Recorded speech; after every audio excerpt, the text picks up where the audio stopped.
নূতন গাড়ি নিয়ে শোরুম থেকে বের হতেই চোখে পড়ল একটি ছোট্ট দুঃখজনক দৃশ্য। গাড়ির আয়না তো আগে থেকেই ভাঙা। বন্ধুর মন একদমই ভেঙে পড়ল, কিন্তু তারপর যা হলো আপনি বিশ্বাসই করতে পারবেন না।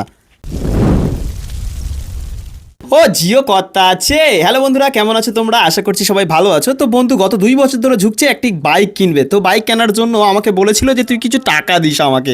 আমি বন্ধুকে বললাম যে আমি টাকা দিতে পারবো না, সাইকেলটা এক্সচেঞ্জ করে একটা বাইক কিনে নিস। বন্ধু বলল ঠিক আছে চল দোকানে গিয়ে দেখা যাক যে সাইকেল এক্সচেঞ্জ করে একটি বাইক দিতে পারে কিনা। তখন আমি বন্ধুকে বললাম দেখ আমি যতটা পারবো ততটাই তোর জন্য চেষ্টা করবো। তো সেই চিন্তা ভাবনা নিয়ে আমরা চলে এলাম বাইক শোরুমের কাছাকাছি। আর বাইক শোরুমে গিয়ে দেখা যাক যে আমাদের সাইকেলটা নিতে পারে কিনা বা সাইকেলটার কত টাকা দাম দেয়। আর আজও সত্যি কি সাইকেল দিয়ে বাইক দেবে? এটি কখনোই সম্ভব নয়। সাইকেল নিয়ে কখনো কেউ বাইক দিতে পারে? এটা পাগলামো ছাড়ার অন্য কিছু হতে পারে না। যাই হোক, বন্ধুর পছন্দের গাড়ি হলো MT-15 এর ব্ল্যাক অরেঞ্জ মডেলটি। শোরুমে গাড়িটি ছিল না, যার কারণে কিন্তু আমরা অর্ডার করেছি এবং 3 দিন পর গাড়িটি ওখানে এসে পৌঁছায়। তারপর আমাদের কাছে কল করতে আমরা চলে এলাম। সমস্ত টাকা পয়সা পরিশোধের পর আমরা বসেছি কাগজপত্র নিয়ে এবং এই কাগজপত্র সাইনের পর আমরা গাড়ি হাতে পাবো। তো ভাই এদিকে সাইন করা শুরু করে দিয়েছে। আমি এদিক ওদিক দেখছিলাম, আশেপাশে সুন্দর সুন্দর গাড়ি ফাড়ি অনেক কিছু দেখছিলাম। তো দেখতে দেখতে দেখলাম যে এখানে MTর অনেক কিছু মডেল, যে মডেলগুলো আছে তার কালারগুলো সাজানো গুছানো আছে।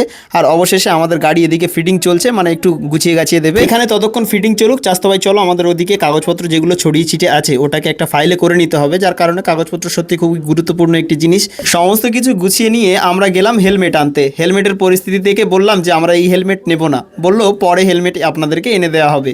তারপর অবশেষে আমাদের গাড়ির কাছে আমরা চলে এলাম। আমাদের গাড়ি সম্পূর্ণভাবে ফিটিংস করে দিয়েছে। এবার ছবি তোলার পালা। এখান থেকে ছবি তুলতে হবে। আর এই নকল চাবিটা কেন দেয় বা এত বড় চাবি ধরে কেন ছবি তোলে, কারো যদি জানা থাকে সেটা অবশ্যই আমাদেরকে জানাবেন। আমার জানা নেই, তার কারণে জিজ্ঞাসা করলাম।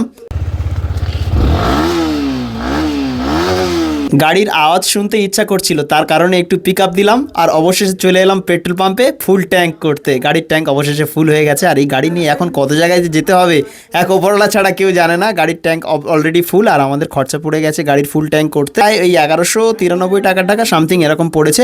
তেল ভরার পর আমরা বাড়ি আসলাম। বাড়ি এসে আমাদের চোখে পড়লো যে আয়নাটা একটা সাইডে একটুখানি ভাঙা আছে। আমরা শোরুমে ফোন করতে বললো যে তোমরা গাড়িটা নিয়ে আসো, আমরা আয়নাটি চেঞ্জ করে দেবো। নতুন গাড়ি সবেমাত্র লাভিয়েছে গাড়ি থেকে, সেই সময় আমরা ওখান থেকে নিয়ে চলে এসেছি।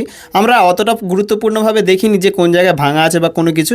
আর আয়নায় ওইটুকু জায়গা ভাঙা আমরা অতটা বুঝতে পারিনি। তারপর শোরুমে আসলাম, আসার পরে ওই আয়নাটি খুলে চেঞ্জ করে আমাদের অন্য আয়না লাগিয়ে দিল। সত্যি খুবই ভালো ব্যবহার। এখানে এলাম এবং খুব সুন্দরভাবেই কিন্তু আমাদের গাড়িটি ফের নতুন আয়না লাগিয়ে দিল। তারপর আমরা বাড়ি ফিরলাম। আর হ্যাঁ, অবশ্যই এই ভিডিওতে একটা লাইক করবেন। আপনাদের একটি লাইক একটি মোটিভেট। আপনারা যত লাইক করবেন তত আমরা মোটিভেট হব এবং আপনাদেরকে সুন্দর ভিডিও দেওয়ার চেষ্টা করব।